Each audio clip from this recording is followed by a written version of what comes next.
Me gusta el tema de derecho a familia, pero creo que al terminar el diplomado le va a gustar mucho más, ¿no? Y de verdad que alguno va a querer decir, sí, yo quiero investigar sobre este tema. Sí, bueno, que hay mucho tema y ahora tienen ustedes una amplitud de temas para poder investigar. Quiero terminar con dos ideitas chiquitas respecto a esto porque entramos a lo que es de unión de hecho, ¿ya? Vamos pasando rápido. Sigue. Ya, ahí. Esto, ¿cuál es la diferencia entre familia, matrimonio, entre la Constitución del 93 y la Constitución del 79? Eso hay que tenerlo claro, para ver qué cosa es lo que ha cambiado. Aparentemente parece que su redacción fuera igual, pero no es así, ¿ya? Para el año 1979, tanto lo que es familia y matrimonio estaban aliados, ¿ya? Significaba que era uno solo y que la única forma de familia era a través del matrimonio. ¿De acuerdo? No había más. Constitución de 1979. La excepción, el more usurio, la unión de hecho. ¿Ya? Excepción, que sí estaba regulada en el artículo 9 de la Constitución del 79. Pero de manera excepcional y muy genérica, ¿no? Por eso es que bajo ese amparo nació el artículo 1984, el Código Civil, ¿ya? Vigente, ¿no? 326, que tenía una regulación que es el único artículo, porque de acá vamos a entrar a ver toda la problemática que se genera frente a eso, ¿ya? Y entonces, vuelvo al tema familia, matrimonio, con la Constitución del 93. ¿Qué ha cambiado?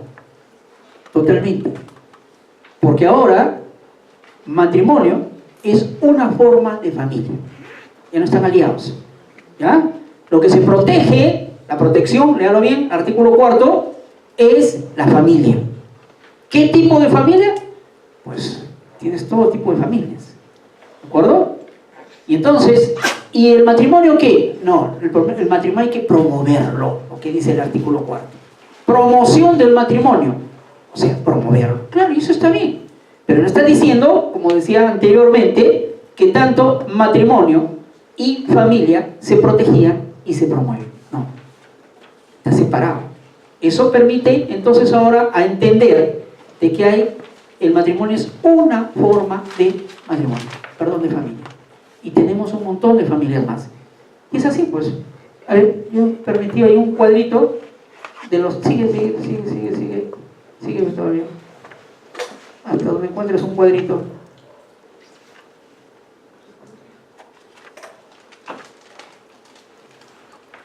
Ahí. Eso es. Regresa.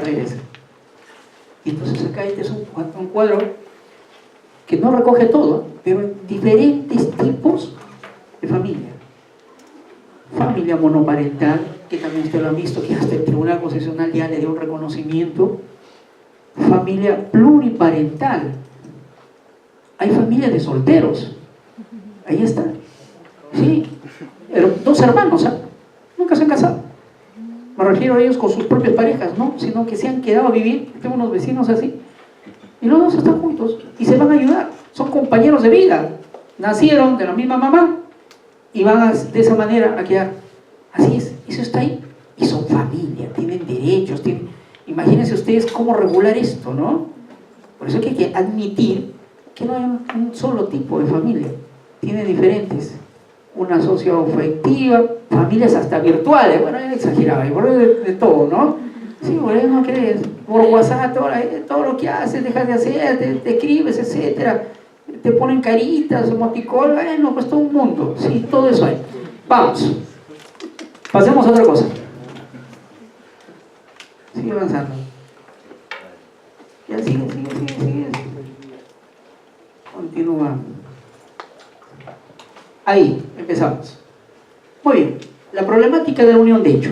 Porque no voy a llegar en una hora difícil, pero lo más importante. ¿Qué pasa entonces? El artículo 5 de la Constitución recoge ahora, y antes era el 9, sobre el tema de las uniones de hecho. En latín more usurio, ¿no? Esa es la unión de hecho. ¿Qué tenemos ahí? Tenemos un artículo que lo ha regulado, que es el único, 326, el Código Civil, y que pretende de alguna manera establecer qué pasa ahí en este tema de la unión de hecho.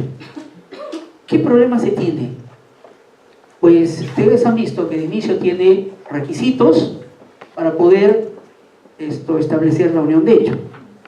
Inicialmente, claro, la ley ha ido cambiando, y eso es verdad, se ha ido incrementando inclusive a los notarios para que ellos también puedan dar una constancia de unión de hecho. Pero al inicio, pues tenían que solamente se hacía por declaración judicial. Entonces, y el proceso, como no estaba regulado, ¿qué tipo de proceso era? Algunos lo tramitaban como proceso sumarísimo, otros abreviados. Claro, conocimiento sí lo he visto, pero oscilaba entre ellos. Dicen, no, de acuerdo a la complejidad. Como el Código de Proceso Civil dice eso, pero en su mayoría planteaban que eran procesos sumarísimos. Y entonces se empezaba este tema del rescate de la unión de hecho. Luego había que entender qué tipo de sentencia era la que recogía: constitutiva de derechos, declarativa de derechos, a partir de cuándo empezaba esto a regir. Entonces se determinó que, como la unión de hecho lo que requiere es la existencia de los 2 años, ¿no es cierto? Entonces era una sentencia declarativa, que lo que iba a ver simplemente era que se haya cumplido esos 2 años, ¿no? De tal manera que había que verificar la existencia de esos 2 años. Y de ese modo, pues teníamos nosotros ya un elemento. El otro era de que ninguno de los dos que generaban esa convivencia, pues se ha casado, porque si no, no tenía la razón de ser una unión de hecho. Tenía que cumplir fines parecidos al matrimonio. Claro que de inicio, cuando se empezó esto bajo la Constitución de 79, pues se entendía de que, bueno, ¿qué fines eran los que debía cumplir? La fidelidad, el apoyo mutuo, el derecho al lecho, al mismo techo. Entonces era un poco por ahí el tema. Ahora sí se tiene claro. La medida ejecutoria dice, no señor, esto requiere que se cumpla con las mismas características entre los convivientes para efectos de reconocerle este aspecto. ¿De acuerdo? Entonces ha sido difícil introducir, porque ustedes entenderán de que lo que se privilegiaba era preferencialmente el matrimonio, pero la unión de hecho existía, y además es antiguo, es antes a la vigencia del mismo matrimonio. Acá en el Perú no teníamos el matrimonio civil. El matrimonio civil se introdujo el año 36 con el Código Civil del 36.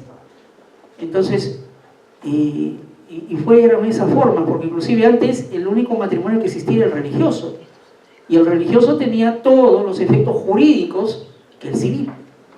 A partir de 36 fue el civil. Por eso es que la norma hasta del 84, ustedes ven, hay una disposición que dice todas las normas del Código Civil de 36 que validen y que hayan reconocido derechos se mantendrán. Sí.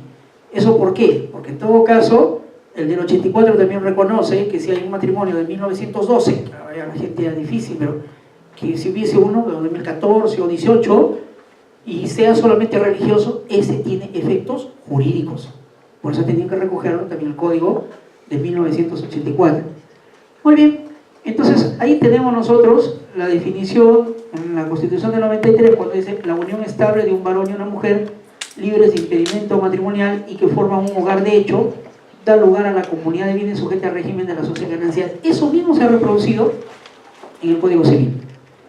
Entonces, vamos, continuemos. Aquí ha habido teorías cómo entender la unión de hecho. Ha pasado de la teoría de repulsión, de decir, ¿sabes qué? No, la unión de hecho es lo último. No reconozca muchos derechos, no tiene. Hasta lo que es la teoría de la apariencia, que es parecido a un matrimonio. ¿Ya? Entonces, esa es la teoría que está vigente, que es la teoría de la apariencia. Por eso que la redacción del 326, cuando habla, por ejemplo, de las sociedades gananciales, cuando habla de los bienes, dice de una aparente sociedad de gananciales. Se forma una aparente sociedad de gananciales. Ahí tenemos un tema. Porque entonces, no estamos hablando de que sea eminentemente una sociedad de gananciales. No. La unión, de hecho, no forma una sociedad de gananciales. Es una aparente sociedades gananciales. Porque eso implica que no todas las normas de las sociedades gananciales se reproducen, se aplican. Tampoco las limitaciones. Porque, por ejemplo, ustedes han visto que en el matrimonio el régimen que se aplica es el de sociedades gananciales. Y es un régimen por defecto. ¿Cómo por defecto? Porque es la excepción el que uno vaya a la separación de patrimonios. Porque para eso se requiere que uno recurra a una escritura pública. Y en la práctica se vuelve difícil. Porque nosotros que somos muy amorosos y tenemos una concepción distinta, yo ya me imagino, porque si es que una de las parejas dice, ¿sabes qué? Mira, me voy a casar contigo, pero vamos a hacerlo por separación de patrimonios. ¿Qué te parece si vamos al notario y separamos nuestros bienes? ¿Qué le dice la chica? No, yo lo pongo así como ejemplo, claro. Ahora de repente se puede entender ya más, ¿no?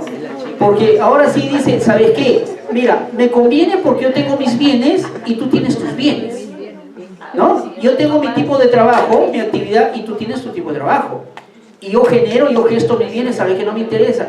O como yo tuve, por ejemplo, tuve una suerte, bueno, no de unión de hecho, pero cuando yo llevé mi primer caso de abogado, recién egresado el año 94, años aquellos, fue justo de un divorcio. Por primera vez vigente el Código Procesal Civil, vigente desde el 28 de julio. ¡Wow! Flamante, dije pues. Y traía un montón de innovaciones, ¿no?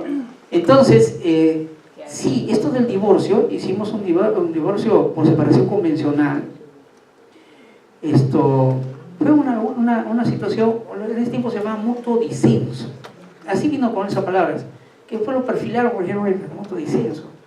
Mutuo de acuerdo y disenso, disentimiento, acuerdo para pelear, ¿no? Suena feo. Claro, al final tuvieron que corregir un poco más la redacción, ¿no? Bueno, yo lo que voy es que el asunto era de que esas innovaciones traen pues que uno tenga que ver cómo es el trabajo de los bienes, es lo que estaba yo diciendo.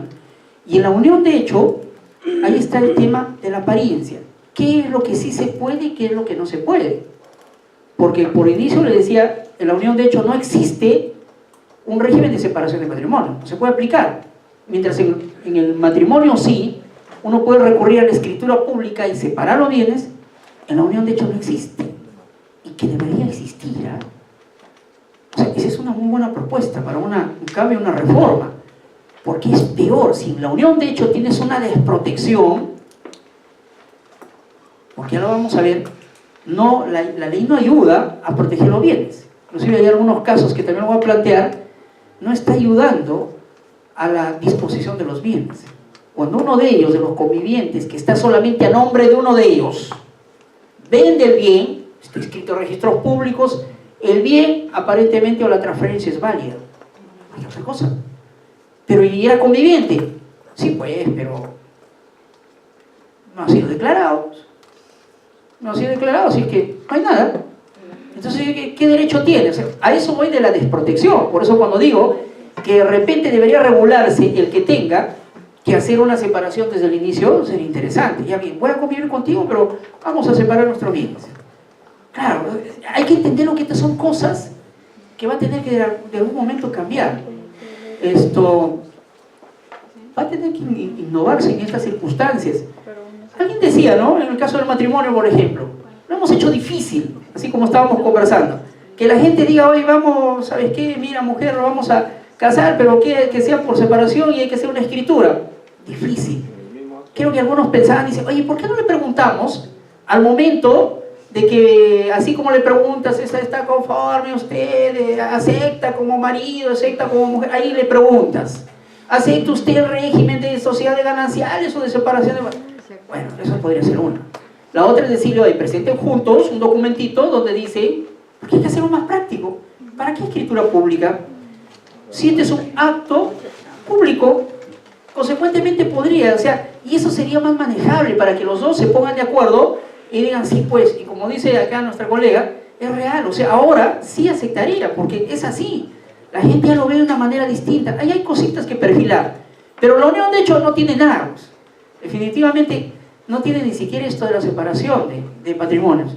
Entonces, no es una sociedad de gananciales, es una apariencia de sociedad de gananciales. Es una apariencia. Entonces, ni es copropiedad, ni es sociedad de gananciales. Porque copropiedad, tengan cuidado con esto, porque estos conceptitos nos generan todo el problema. En copropiedad es cuando alguien tiene un bien indiviso y tiene derecho a acciones. Y lo puede vender en cualquier momento. Esa es copropiedad. ¿No es cierto? Puede vender inclusive a un tercero. Claro, hay un límite que previamente tienes que ofertarle a tu copropietario. Claro, ese sí es el límite. Pero sí puedes transferirlo. Luego que lo has ofrecido, se acabó. Y hasta lo puedes hacer de frente. Claro, el otro tiene un derecho que se llama retracto. Y te va a decir, yo aplico el retracto y te quito porque no me has ofertado primero. Ya, pero ahí está. Sí lo puedes hacer. Inclusive el retracto tiene plazo. Son 30 días. Significa que si lo usó el 31 ya lo vendiste bien. Y se acabó. Entonces sí puedes ofertarle a un tercero. Esa es copropiedad. Pero en el caso de la sociedad de gananciales, mejor hablo de esto, es una sociedad especial. Y la sociedad de gananciales, por eso que le llaman así sociedad, parece que fuera hasta una persona jurídica diferente. Claro que no lo es. Pero sí se comporta de una manera distinta. Porque los bienes son de los dos. De tal modo que cuando tenga que transferirse, tienen que transferirlo los dos. Por eso es que se dice que para vender un bien, hablo de matrimoniados, tiene que haber las dos voluntades, porque si solamente hay una sola voluntad, entonces la transferencia es nula por falta de manifestación de voluntad. Lo dejo esto suelto porque de ahí lo voy a engranar porque esa era una de las propuestas. Falta de manifestación de voluntad. Ha intervenido uno solo. Y en estos casos tienen que intervenir los dos. Pero fíjense ustedes, esa es en sociedad de gananciales. Y acá, en esto de los convivientes, ¿cómo lo han llamado? Es una apariencia de sociedad de gananciales. ¿Hay acciones? ¿Pueden venderse las acciones? No, no pueden venderse las acciones. Hasta ahí está bien. Se parece a una sociedad de gananciales. Pero uno de ellos puede disponer, ahí tienes un problema. Porque como está escrito solamente a nombre de uno de ellos, entonces, ¿qué podría alguien decir de que la transferencia sea nula? Se requiere que los dos intervengan, hay una discusión. Vamos avanzando en la diapositiva, ¿ya? Porque ahí vienen las cosas concretas que vamos bien. Muy bien, entonces, primero se hay un reconocimiento de la unión de hecho, ¿no? Ahí está, refiere a una unión voluntaria realizada por un varón y una mujer que tienen libre de impedimento, pero que tienen que realmente tener esa misma característica, ¿no?, de un matrimonio. El régimen patrimonial, lo que estamos diciendo, es único y forzoso y se llama comunidad de bienes, que no está ni entre copropiedad ni está en sociedad de gananciales. Es especial. El tema es encontrar el contenido de esa comunidad de bienes. ¿Cuáles son los derechos y cuáles son las limitaciones que tendría que hacerse y que no puede tocarse? ¿Ya? ¿Vamos avanzando?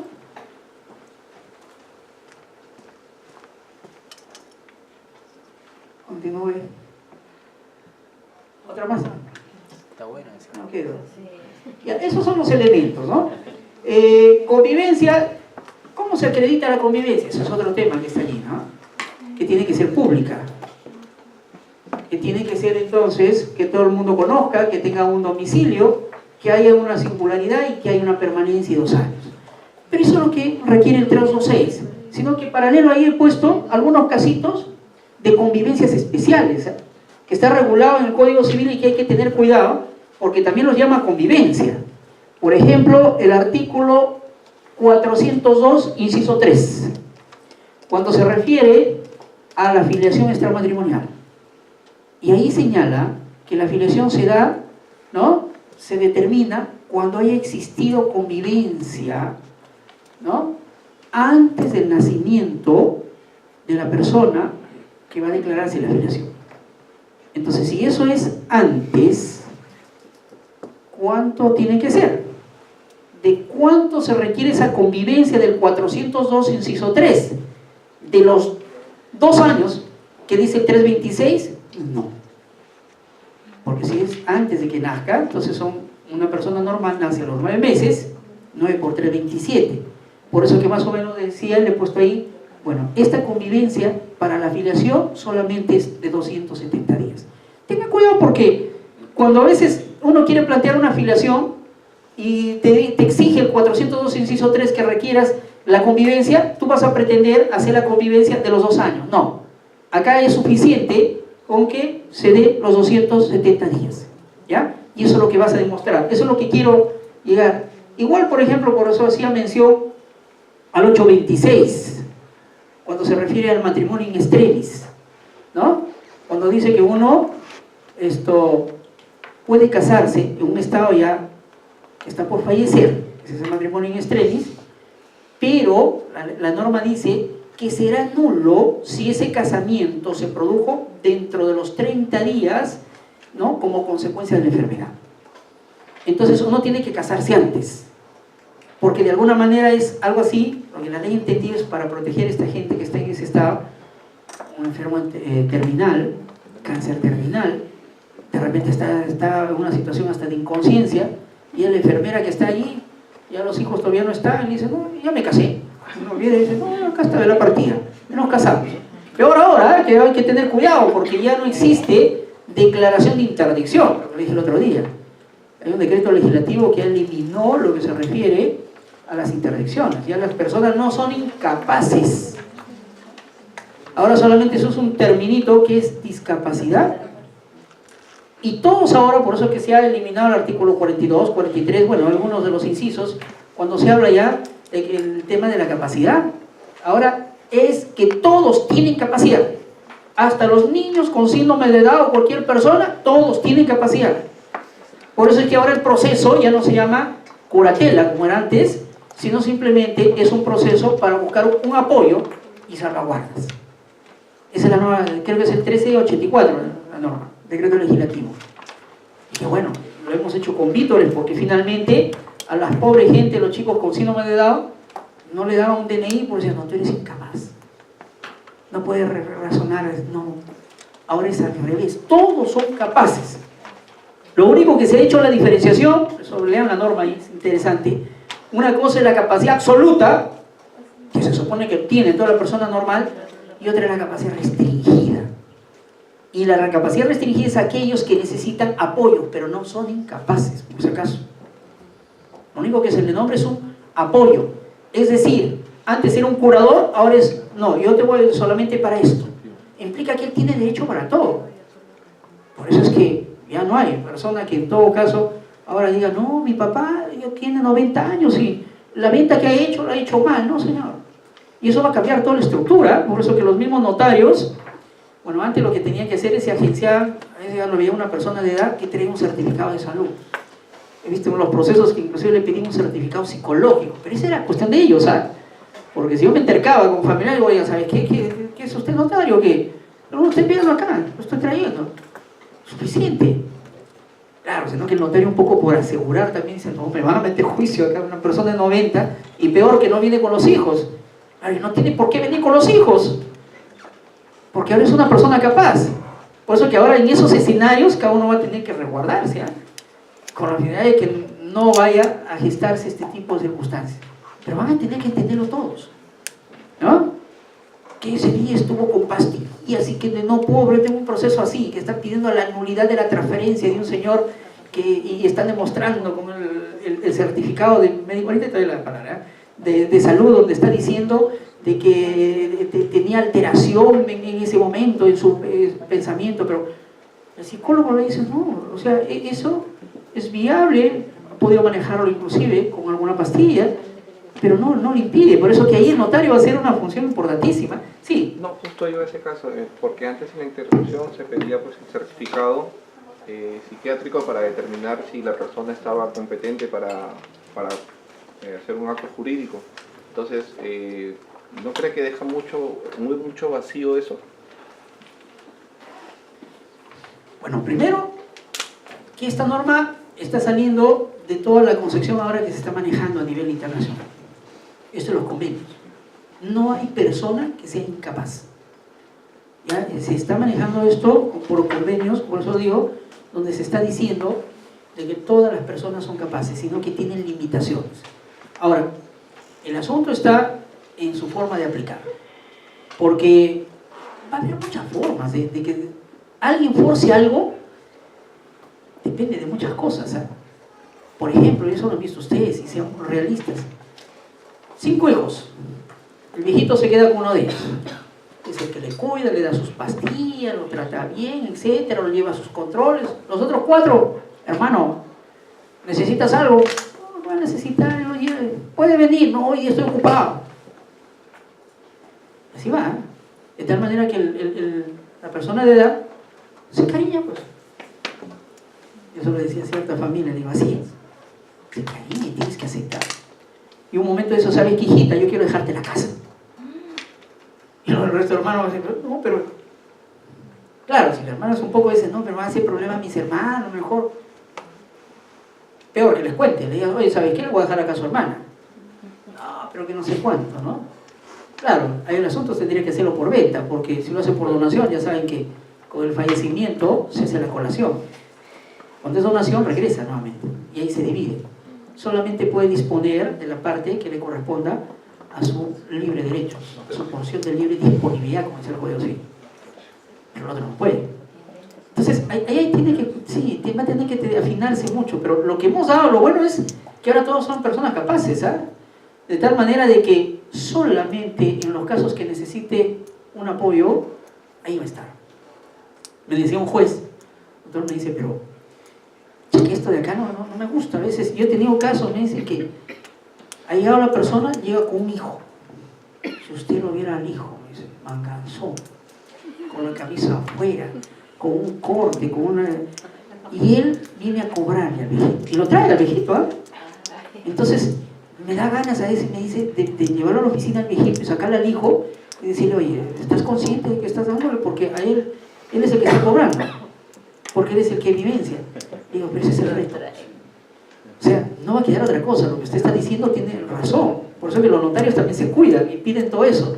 Yo los entiendo, pero eso no es legal, ¿ah? O sea, no está en la ley, a eso me refiero, no es que sea ilegal, sino que es una exigencia mayor frente a lo que está sucediendo. Estamos de tan mala fe que no nos queda otra cosa que recurrir a esas formas. Y ahí vamos a encontrar un montón de problemas. Bueno, eso es real. Muy bien, por eso existe esto, ¿no? Y el otro es que no está regulada la convivencia impropia.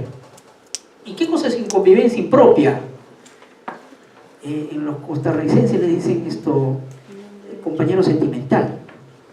Es aquel que simplemente se junta, pero tienen problemas con los presupuestos. Uno de ellos es casado, ¿no? Y no se ha divorciado hasta ahora, pero tiene una pareja. O no reúne los requisitos de acá. O sea, por ejemplo, 1 año. Eso es una convivencia impropia. Entonces, ¿cómo funciona este tema de los bienes? Es terrible, es un entrevero, es un chapulo, hemos encontrado nosotros.